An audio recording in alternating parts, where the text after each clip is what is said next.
बुद्ध कहते हैं, माया या मार हर मनुष्य के जीवन को प्रभावित कर रहे हैं और इनके ही कारण मनुष्य अपना ज्यादातर समय ऐसी चीजों पर खर्च कर रहा है जो आगे चलकर ये सिद्ध करेंगी कि उनका जीवन में कोई उपयोग नहीं था। आज की इस वीडियो के द्वारा हम जानेंगे कि वैराग्य क्या है और कैसे पता लगेगा कि किसी के जीवन में वैराग्य का आगमन हो चुका है। एक बार बुद्ध अपने कुछ शिष्यों के साथ एक पहाड़ी रास्ते से गुजर रहे थे। उसी रास्ते पर एक चरवाहा अपनी भेड़ों को चरा रहा था।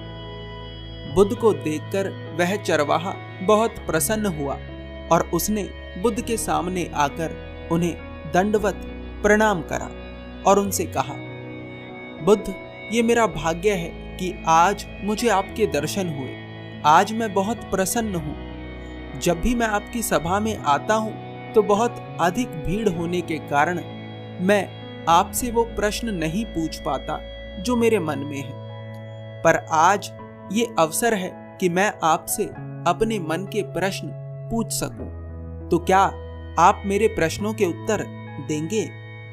बुद्ध मुस्कुराकर उस चरवाहे से कहते हैं, अवश्य, तुम्हारा जो भी प्रश्न है तुम निसंकोच पूछ सकते हो। वह चरवाहा कहता है, आप एक राजा के बेटे थे, आपके पास सब कुछ था, तो ऐसा क्या आपके भीतर घटित हुआ जिसने आपको सद्धर्म के मार्ग पर चलने के लिए प्रेरित कर दिया?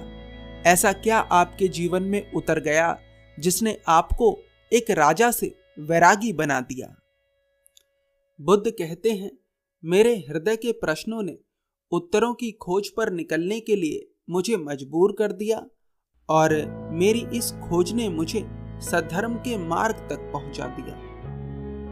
चरवाहा पूछता है, आपके भीतर वैराग्य का बीज पहली बार कैसे बुआ था?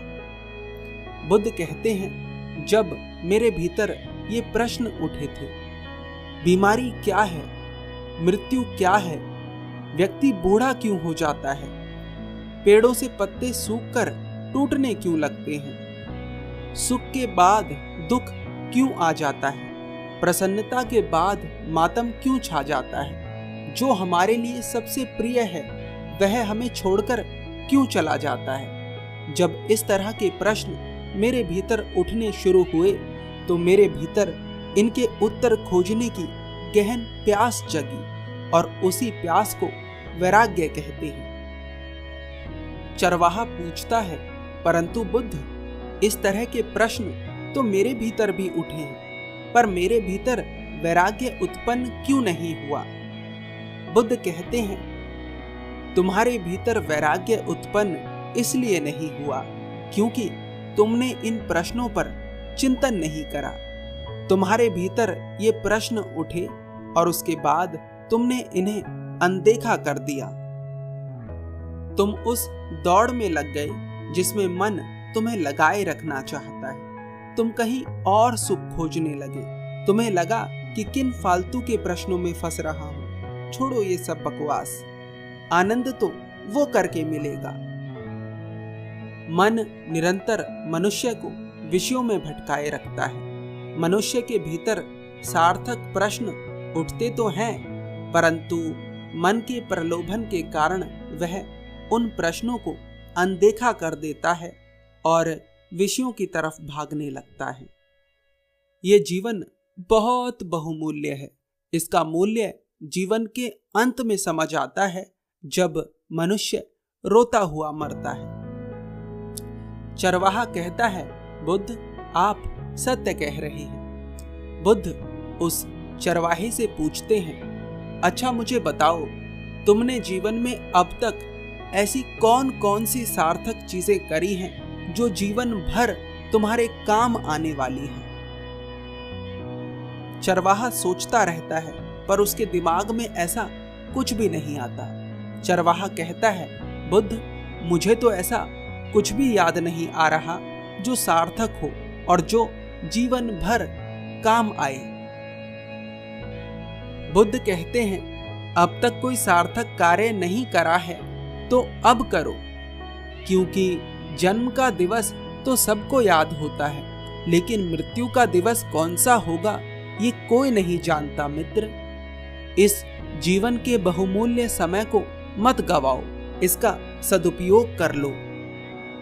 जिस भी व्यक्ति के भीतर कभी भी ये प्रश्न उठा है कि मैं कौन हूँ, कहाँ से आया हूँ, कहाँ चला जाता हूँ, उसके भीतर वैराग्य का बीज बू चुका है। अब बस उसे इसकी देखभाल करने की आवश्यकता है। अब बस उसे ईमानदार होने की आवश्यकता है। चरवाहा पूछता है, बुद्ध, ईमानदार होना और देखभाल करने का क्या अर्थ है? बुद्ध कहते हैं, ईमानदार होने का अर्थ है, अगर तुम अशांत हो तो बाहर यही दिखाओ कि तुम अशांत हो। अगर तुम बुरे कृत्य कर कर दुखी हो तो बाहर यही दिखाओ कि तुम दुखी हो। ज्यादातर लोग गलत काम करते हैं और बाहर अपने आप को ऐसा दिखाते हैं जैसे वे बहुत ही प्रसन्न और शांत हैं। ऐसा करने से वे खुद के साथ तो बेईमानी करते ही हैं, बल्कि इसके साथ साथ वे उन लोगों के साथ भी अन्याय करते हैं जो उनके दिखाए हुए मार्ग पर चलते हैं। और देखभाल करने का अर्थ है मन को समझने का प्रयास करना। पांचों इंद्रियों के द्वारा मन लगातार मनुष्य के भीतर जो भेज रहा है उस पर ध्यान देना। चरवाहा बुद्ध से कहता है, बुद्ध, आपका बहुत बहुत आभार जो आपने मुझे ये ज्ञान दिया।